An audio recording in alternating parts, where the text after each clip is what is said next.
जिसको आप मरवा रहे हो उसके ऊपर क्या दायर? मैं नहीं मारा हूं, मैं आपका क्रिमिनल अगेन केस कर सकता हूं इस स्टेटमेंट के लिए, and I will do it Rajat ji, if you will cross the limit. Cross limit की बात नहीं, आप मरवा रहे हैं, you can not speak this word, you have right as a journalist. Sir मैं मरवा रहा हूं तो आई एम ए किलर।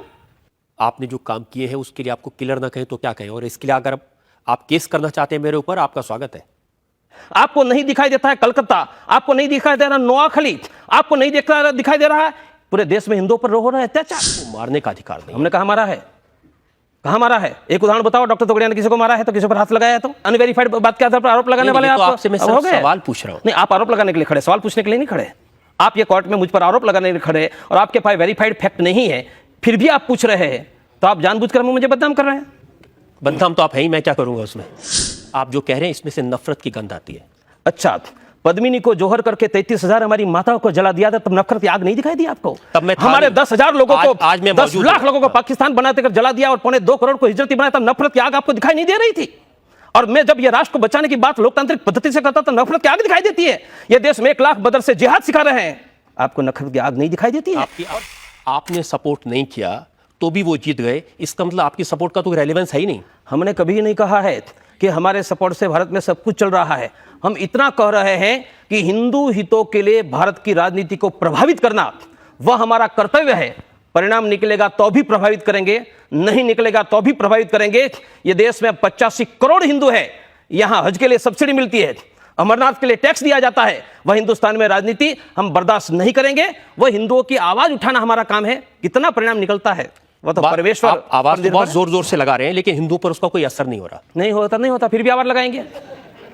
असर नहीं होगा तो मैं ऑपरेशन करूंगा और दर्दी नहीं बचता है तो क्या ऑपरेशन करना छोड़ दूंगा? रजत जी, नहीं, दर्द आपके प्रश्न का मुझ पर असर नहीं होता था, आप प्रश्न पूछना छोड़ देंगे? आप ऑपरेशन करेंगे तो मरीज ही नहीं बचेगा, दर्द की क्या बात कर रहे हैं आप? आपकी रजत जी जानकारी के लिए, मैंने 10,000 ऑपरेशन किए हैं और 10,000 ऑपरेशन में एक भी डेथ रिकॉर्ड ढूंढकर मेरे सामने ला दीजिए। कम से कम मेरे टेबल पर पेशेंट नहीं मरा है। बस फर्क इतना है तुगड़े जी, आपके ऑपरेशन से लोग नहीं मरते, आपके आंदोलन में लोग मरते हैं। जब आप बोलते हैं उससे जो आग लगती है, उस आग में लोग जलते हैं। रजत जी, महात्मा गांधी ने देश को आज़ाद करने का आंदोलन चलाया, देश को आज़ाद करना जरूरी था, इसमें लोग नहीं मरे थे? क्या लोगों ने बलिदान नहीं दिया था? तो महात्मा गांधी को भी आप गलत मानेंगे क्या? अंग्रेजों के खिलाफ लड़ना अलग बात थी, अपने लोगों के खिलाफ लड़ना, अपने परिवार के लोगों को मारना, इसको जस्टिफाई नहीं कर सकते। रजत जी, लोकतंत्र में लोकतांत्रिक पद्धति से आंदोलन करने का हिंदुओं का अधिकार भी आप मान्य नहीं करते, इतने आप दुष्ट सेक्युलरिस्ट हो गए हो। मैं कह रहा हूं लोगों को मारने का अधिकार नहीं। हमने कहा मारा है, कहां मारा है? एक उदाहरण बताओ, डॉक्टर तोगड़िया ने किसी को मारा है तो किसी पर हाथ लगाया है? तो अनवेरीफाइड बात के आधार पर आरोप लगाने वाले आपसे मैं सवाल पूछ रहा हूं। नहीं, आप आरोप लगाने के लिए खड़े, सवाल पूछने के लिए नहीं खड़े। आप ये कोर्ट में मुझ पर आरोप लगाने के लिए खड़े और आपके पास वेरीफाइड फैक्ट नहीं है, फिर भी आप पूछ रहे हैं, तो आप जानबूझकर मुझे बदनाम कर रहे हैं। बदनाम तो आप है ही, मैं क्या करूंगा उसमें? तुगड़ जी, आपने जो आंदोलन किए हैं उसमें लोग कैसे मरे हैं, इस पर चर्चा करेंगे। डॉक्टर को लोग भगवान मानते हैं, लेकिन बहुत सारे ऐसे लोग हैं इस देश में जो इस भगवान के पीछे कहीं ना कहीं एक नफरत की आवाज़ देखते हैं, जिनको लगता है कि कहीं ना कहीं एक शैतान छुपा हुआ है इस आदमी के दिल में। नफरत की आग तो भारत में तब प्रारंभ हुई जब मोहम्मद बिन कासिम ने भारत की धरती पर पांव रखा। नफरत की आग तब आगे बढ़ी जब हमारा सोमनाथ, हमारा काशी, हमारा मथुरा, हमारा अयोध्या, हमारे 30,000 मंदिर तोड़कर मस्जिद बनाई। नफरत की आग तब बढ़ी जब यह स्वतंत्र भारत में कश्मीर घाटी में रहने का अधिकार नहीं दिया। हिंदुस्तान में नफरत फैला रही है तो जिहाद की आंधी मोहम्मद बिन कासिम से आज तक फैला रही है। हम लोकतांत्रिक पद्धति से हिंदू धर्म की रक्षा का सिर्फ काम कर रहे हैं। या उसका बदला लेने की कोशिश कर रहे हैं आप? नहीं, जब लोकतंत्र नहीं था तब तलवारों से फैसला करते थे, बंदूकों से फैसला करते थे।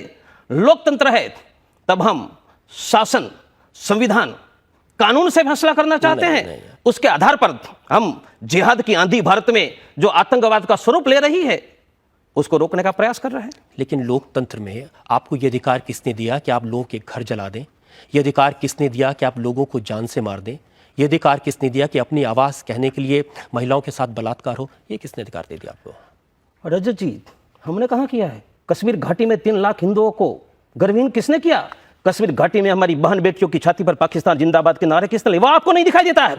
आपको 3 लाख हिंदुओं को बेघर बनाया, हमारी बहन बेटियों की छाती पर पाकिस्तान जिंदाबाद के नारे लिखे गए, वह नहीं दिखाई देता है। जब गुजरात के दंगे हो रहे थे, हमने अखबारों में एक कुतुबुद्दीन अंसारी की तस्वीर देखी, एक इंसान जो हाथ जोड़कर आंख में आंसू भरे भीख से अपनी जान के भीख मांग रहा है। आपको दया नहीं आई होगी ऐसे टाइम? मुझे बहुत दया आई। कश्मीर घाटी के हिंदुओं को रोते हुए आज भी दया आ रही है। आपको अंसारी की दया आती है, कश्मीर के हिंदुओं की नहीं आती। मुझे दोनों की दया आती है। आपको दोनों की नहीं आती? मैंने दोनों की आती है। क्योंकि जिसको आप मरवा रहे हो उसके पर क्या दया? मैं नहीं मरवा रहा हूं, मैं आपका क्रिमिनल अगेन केस कर सकता हूं इस स्टेटमेंट के लिए, and I will do it Rajat ji, if you will cross limit. Cross limit की बात नहीं, आप मरवा रहे हैं, you can not speak this word, you have right as a journalist. मैं मरवा रहा हूं तो आई एम ए किलर। आपने जो काम किए हैं उसके लिए आपको किलर ना कहे तो क्या कहें? और इसके लिए अगर आप केस करना चाहते हैं मेरे ऊपर, आपका स्वागत है।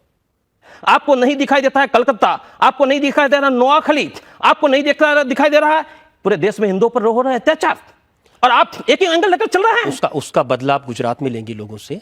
नहीं, अगर एक जगह कहीं कुछ होगा, कहीं बदला नहीं लेना चाहिए, कहीं बदला नहीं लेना चाहिए, पर यह जिहाद की आंधी मोहम्मद बिन कासिम से आज तक चल रही है, उसको रोकने का किसी ने प्रयास किया है?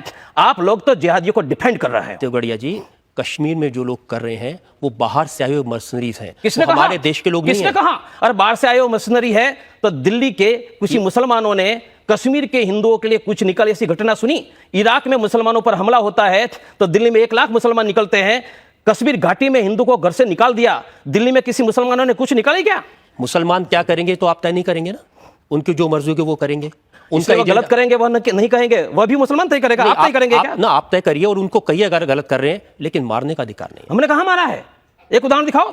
गुजरात में 28 फरवरी 2003 को जो कुछ हुआ उसका बहुत बड़ा दोष आपके ऊपर है, आरोप है, इस बात के एविडेंसेस हैं कि आपने वो दंगा भड़काया जिस दंगे में 2000 से ज्यादा मुसलमानों की मौत हुई, जिसमें घर बर्बाद हुए, जिसमें कारोबार बर्बाद हुए। रजत जी, लगता है कि इस प्रश्न पर मैं आप पर केस भी कर सकता हूं। 28 फरवरी के दंगे के लिए केस तो नहीं, अब तो आप पर ही क्रिमिनल केस करना पड़ेगा। 28 फरवरी के दंगे में मैं इन्वॉल्व हूं, ऐसा आरोप आप मुझ पर कैसे लगाते हैं? कि आपकी जानकारी के लिए 27 फरवरी की घटना हुई, तब मैं गुजरात में नहीं अयोध्या में था और अयोध्या का आंदोलन चल रहा था, और तब से 1 महीने तक अयोध्या मैंने आंदोलन के कारण छोड़ा नहीं है, और मुझ पर आरोप लगा रहे हो। क्या आपको आंदोलन चलाने के लिए वहां प्रेजेंट रहने की जरूरत है? मैं इतना पावरफुल हूं कि रिमोट कंट्रोल से इतना कर रहा हूं, तो हिंदुस्तान का मुझे प्रधानमंत्री बना देना चाहिए। आप तो कोशिश कर रहे हैं बनने की। मैं कोशिश करूंगा, उसी रास्ते पर मैं कोशिश करूंगा तब बन जाऊंगा। मैंने तय नहीं किया, इतना ही सौभाग्य है। आप हाई कोर्ट के रिटायर्ड जज की बात सुनिए। जस्टिस AP रवानी, रिटायर्ड हाई कोर्ट जज फ्रॉम गुजरात। वह कांग्रेस के रवानी MP का भाई, जो आपके खिलाफ बोले वो कांग्रेस का। अरे भाई, वह तो फैक्ट है, जस्टिस रिटायर्ड हो गया, पर कांग्रेस का अमरेली जिला का रिपीटेड MP का भाई है। वह खुद कांग्रेस ही था जज बनने के पहले। उसके रिपोर्ट के आधार पर आप मुझे सर्टिफिकेट देगा, मुझे आरोपी बनाओगे? Justice Rawani authority for me to decide. अरे जाइए बात सुन लिया। कांग्रेस होना अपराध है क्या? अरे कांग्रेस होना अपराध नहीं, पर कांग्रेस एंटी हिंदू है। और ये रवानी, ये क्या बात खुद रवानी member of parliament anti Hindu रहा है। उनके भाई के आधार पर आप मुझे सर्टिफिकेट देंगे तो वह फांसी पर लटका देंगे। ये देश के हिंदुओं को लटका देना चाहिए जो काम किए उसके साथ, और उसके सर्टिफिकेट पर जज जी चर्चा करेंगे। क्या भाई, जमाना आ गया हिंदुस्तान में। लेकिन सुन लीजिए उन्होंने क्या कहा सिटीजन्स ट्राइब्यूनल के सामने।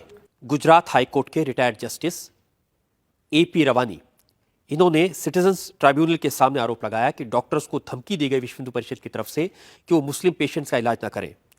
उन्होंने कहा कि वो एक ऐसे डॉक्टर को जानते हैं जिसने 17 से 20 मुस्लिम विमेन की डिलीवरीज अटेंड की थी, लेकिन उनको आपने खुद धमकी दी। मेरे द्रोहियों के सर्टिफिकेट और आरोप के आधार पर मैं कोई तय नहीं करता हूं। आप बोलिए, ऑडियंस को सुना दीजिए वह क्या है, मैंने बता दिया है। प्रवीण भाई, आप सिंपल एक मोटी बात बता दीजिए। गुजरात में जो दंगे हुए, आप क्या कह रहे हैं कि विश्व हिंदू परिषद के लोग, आपकी पार्टी के लोग, आपके संगठन के लोग उसमें कहीं इन्वॉल्व नहीं थे? नहीं थे, एक भी नहीं था। इतना साफ झूठ बोलेंगे तो कोई विश्वास नहीं करेगा। सच है, वह सच है, वो बोल रहा हूं। आप लोग झूठ बोल रहे हैं। पूरा सेक्युलरिस्ट हो। बेस्ट बेकरी केस में मुसलमान अपनी बेस्ट बेकरी में जल जाता है तो कहते हिंदू ने जला दिया, और अयोध्या से निकलने वाले राम भक्त गोधरा के स्टेशन पर दिन दहाड़े 1000 मुसलमानों के द्वारा जलाया जाता है तो हमारे लालू जी कहते हैं कि कारसिया खुद जल गए। यह आपके डबल स्टैंडर्ड है। आप जो कह रहे हैं इसमें से नफरत की गंध आती है। अच्छा, पद्मिनी को जोहर करके 33,000 हमारी माताओं को जला दिया था, तब नफरत की आग नहीं दिखाई दी आपको? तब मैं हमारे 10,000 लोगों को, आज मैं 10 लाख लोगों को पाकिस्तान बनाते कर जला दिया और 2.25 करोड़ को हिजरती बनाया, तब नफरत की आग आपको दिखाई नहीं दे रही थी? और मैं जब ये राष्ट्र को बचाने की बात लोकतांत्रिक पद्धति से करता तो नफरत की आग दिखाई देती है। ये देश में 1 लाख मदरसे जिहाद सिखा रहे हैं, आपको नफरत की आग नहीं दिखाई देती है। और जिहाद बंद कराने की बात लोकतांत्रिक पद्धति से नफरत की आग दिखाई देती है। आपकी आंख में, आपकी बात में ये नफरत दिखाई देती है। हिंदू राष्ट्र की रक्षा के लिए और देश के 85 करोड़ हिंदुओं की रक्षा के लिए लोकतांत्रिक पद्धति से जो भी आवाज उठानी होगी वह हम उठाते रहेंगे, और उसके लिए फांसी के फंदे पर चढ़ना है तो हम चढ़ने के लिए पैदा हुए। टुकड़िया जी, इस देश में कानून है, इस देश में पुलिस है। मैंने कानून लोकतंत्र की ही बात की है। हाँ, आप नहीं स्वीकारते हैं। वही बता रहा हूं, वो न्याय व्यवस्था है, और अगर आप ऐसे काम करेंगे तो जरूर एक दिन फांसी पर चढ़ेंगे, कोई नहीं बचा पाएगा आपको। चढ़ेंगे। राष्ट्र की और धर्म की प्रतिष्ठा करने वाले परवाने न फांसी से डरते हैं, न आपके प्रश्नों से डरते हैं, न सरकार से डरते हैं, और हम तो लोकतांत्रिक संविधान की पद्धति से काम करते हैं। सिर्फ आप ये कहेंगे जैसे गुजरात आपने धर्मनिरपेक्षता की कब्रगाह बना दिया, पूरे देश में इस तरह की कब्रगाहें बनाएंगे? नहीं, हम भारत को हिंदू धर्म की श्रेष्ठ स्थली बनाएंगे, जो हमारा पैतृक धार्मिक ऐतिहासिक अधिकार है, और उनकी रक्षा के लिए लोकतांत्रिक पद्धति से जो करना वह करेंगे, और इसके लिए हर संवैधानिक पद्धति का हम उपयोग करेंगे। आप मुझे बताइए कि हिंदुस्तान के अंदर क्या कभी किसी मुसलमान ने कुरान पढ़कर किसी हिंदू भाई का कत्ल किया है? कोई तारीख बता सकती है ऐसी? दूसरी बात मैं आपसे पूछना चाहता हूं कि क्या जो आप कह रहे हैं विरोध की बात, जिस वक्त पाकिस्तान ने कारगिल की जंग छेड़ी, उस वक्त सबसे पहले भारतीय मुसलमानों ने जामा मस्जिद के ऊपर पाकिस्तान के खिलाफ वो आवाज बुलंद करी और पुतला जलाया, और आपके 2 मिनिस्टर, हिंदुस्तान के 2 मिनिस्टर जिनको आप जहादी कह रहे हैं, उन जहादियों को, मौलाना हसन मसूद को कंधार की पहाड़ियों पर जाकर छोड़ा। क्या ये सही किया? आपने विरोध किया इसका? आप मुझे बताइए, क्या किसी मुसलमान ने छोड़ा जहादियों को? आपका प्रश्न है जी कि भारत के किस मुसलमान ने कुरान पढ़कर कत्ल किया? जी हिजबुल मुजाहिदीन जी कश्मीर का, और कश्मीर के लोकल मुसलमानों का संगठन है, वह स्वीकृत है। हिजबुल मुजाहिदीन कहता है कि हम कुरान से प्रेरणा लेकर जिहाद करते हैं, और उन्होंने ये 12 सालों में टोटल वहाँ जो मारे हैं, जिसमें कुछ मुसलमान भी मारे हैं इन्फॉर्मर के नाते, उसकी संख्या 70,000 है। 12,000 सेना और पुलिस को जवानों को मारा है, और ये मारने वालों ने सब जिहाद और कुरान के आधार पर मारा है, और उसमें से अधिकांश भारत के कश्मीर घाटी के मुसलमान हैं। जी नहीं, वो कश्मीरी मुसलमान नहीं थे, वो सूडानी और अफगानी मुसलमान हैं, जो वहां से पाकिस्तान की शय पे यहाँ पे भड़का रहे हैं, और उसी की शय पे यहाँ पे कुछ हिंदू लीडर भी यहाँ पर देश के अंदर हमारे शांति को भंग कर रहे हैं। आप मुझे बताइए, हसन मसूद को किसने छोड़ा? क्या इमाम बुखारी ने छोड़ा है? जमील अंजुम ने छोड़ा? उसे 2 मिनिस्टर हिंदुस्तान के जाके छोड़ गए, आपने विरोध क्यों नहीं किया? अच्छा, वो जहादी था। तालिबान भारत का विमान का अपहरण करके कंधार में ले जाते हैं, और मजबूरी से बचाने के लिए भारत सरकार 2 आतंकवादी को छोड़ देती है, तो भारत सरकार दोषी तुम्हारी नजरों में, कंधार में तालिबान जो देवबंद से प्रेरणा लेकर कत्ल करवाते हैं, तुम्हारी नजर में जिम्मेदार नहीं है?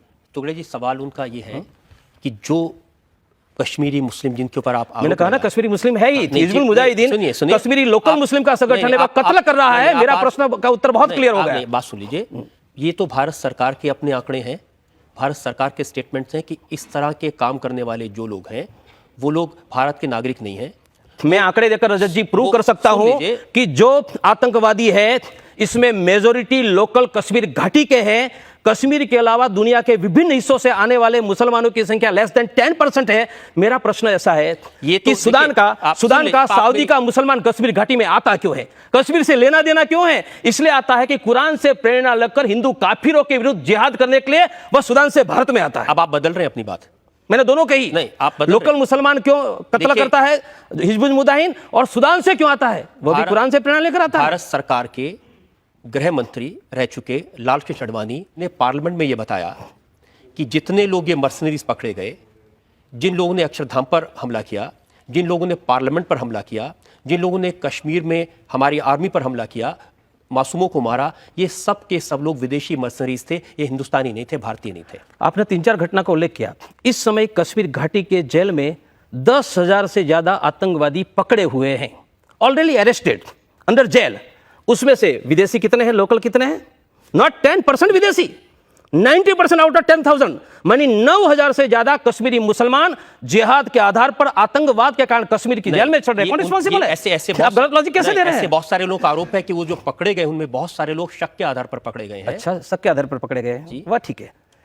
इसलिए आतंकवादी पकड़ा जाता तो शक के आधार पर पकड़ा जाता है, और हिंदू होता है मैं तो क्रिमिनल होता है। कह रहा हूं कि सिर्फ बाहर के लोगों के उदाहरण लेकर के इस पूरे देश के मुसलमानों को कैटेगराइज कर देना, सारे समुदाय पर मैं आरोप मुसलमानों लगाना। को कैटेगराइज नहीं कर रहा हूं, मैंने बहुत स्पष्ट कहा, मेरे कहीं स्टेटमेंट में शब्द में नहीं आया। मैं जिहाद की बात कर रहा हूं। जिहाद पूरी दुनिया के गैर मुस्लिमों के विरुद्ध आतंकवाद के लिए उपयोग किया जा रहा है, और एक छोटा सा सेक्शन मुस्लिमों का शायद उसमें जुड़ता होगा, पर 17 लोग वर्ल्ड ट्रेड सेंटर ढहा देंगे तो दिल्ली में 1000 लोग निकलेंगे, तो ये स्टूडियो भी जरा जी नहीं बचेगा। ये स्टूडियो तो जरूर बचेगा, इसको तो कोई नहीं गिराएगा, क्योंकि ये सेक्युलर का स्टूडियो इसलिए हाँ, बचेगा, लेकिन मंदिर नहीं बचेगा हमारा। लेकिन विश्व हिंदू परिषद का कार्यालय बचेगा नहीं बचेगा इसकी गारंटी मैं नहीं ले सकता। वतन नहीं बचेगा ना, आपका सेक्युलर का ही बचेगा, विश्व हिंदू परिषद कार्यालय क्यों बचेगा, मंदिर हमारे क्यों बचेगा?